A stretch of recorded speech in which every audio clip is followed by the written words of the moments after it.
Le Conseil de sécurité de l'ONU a adopté jeudi dernier une résolution donnant son aval à l'envoi rapide des forces militaires africaines au Mali. Cette décision a été prise à un moment où les rebelles extrémistes avaient su faire des avancées dans les zones centrales du Mali. Au cours des mois, ils avaient réussi à prendre le contrôle d'une grande partie du nord du pays. Le président par intérim malien, Diakounda Traoré, a fait une demande officielle auprès du secrétaire général de l'ONU, Ban Ki-moon, et du président français, François Hollande, pour solliciter une aide militaire.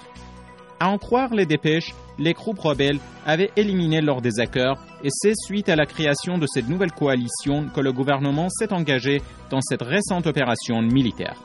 Le gouvernement central du Mali, arrivé au pouvoir après le coup d'État des militaires, ne jouit suffisamment pas de la stabilité.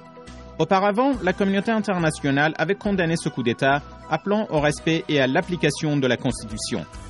La communauté internationale avait conditionné son aide au Mali au respect de la Constitution et de la démocratie par les dirigeants de ce pays. La communauté internationale a annoncé sa disponibilité à envoyer 3300 soldats dans le cadre de la CEDEAO pour combattre les rebelles extrémistes au Mali. Cependant, suite au feu vert de l'ONU, la France s'est lancée subitement dans une intervention militaire au Mali. Pour justifier cette décision, le ministre français de la Défense, Jean-Yves Le Drian, a déclaré que l'avancée des groupes rebelles avait obligé la France à procéder à une intervention militaire directe dans la région. Ceci étant dit, la France était favorable à l'intervention militaire des forces africaines et disait qu'elle était prête à y apporter son soutien financier et logistique. Les autorités françaises insistaient qu'il n'était pas question pour Paris d'envoyer des troupes dans la région. Jean-Yves Le Drian a estimé que la demande faite par le président de la République du Mali et les attaques systématiques des rebelles avaient poussé la France à intervenir rapidement pour rétablir, selon lui, la souveraineté du Mali.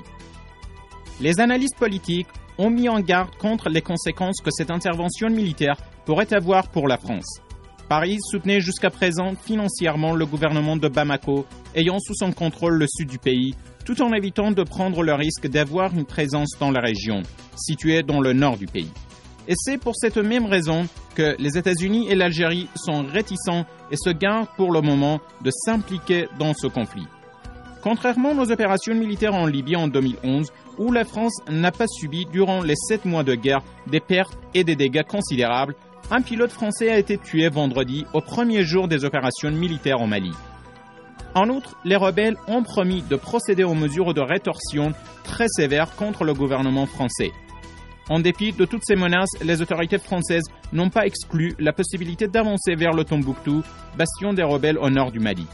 Pour l'heure, les militaires français se sont installés dans une région située à la frontière entre le nord et le sud du Mali. De même, la France a déployé des troupes à Bamako sous le prétexte d'y protéger la vie de ses ressortissants. Les troupes françaises seront, dit-on, déployées au cas échéant à Mopti, situé au centre du pays. À un moment où les autorités françaises avançaient des motifs humanitaires et la protection de la souveraineté du Mali pour justifier leur intervention militaire au Mali, les experts estiment que le principal objectif de cette intervention est de faire main basse sur les riches ressources de ce pays. La France a surtout un regard de convoitise sur le nord du Mali qui recèle d'importantes mines et de richesses souterraines. Cette région dispose surtout d'importantes mines d'uranium et c'est peut-être pour cette raison que la France se montre très enclin pour renforcer sa présence et son influence dans cette partie du monde.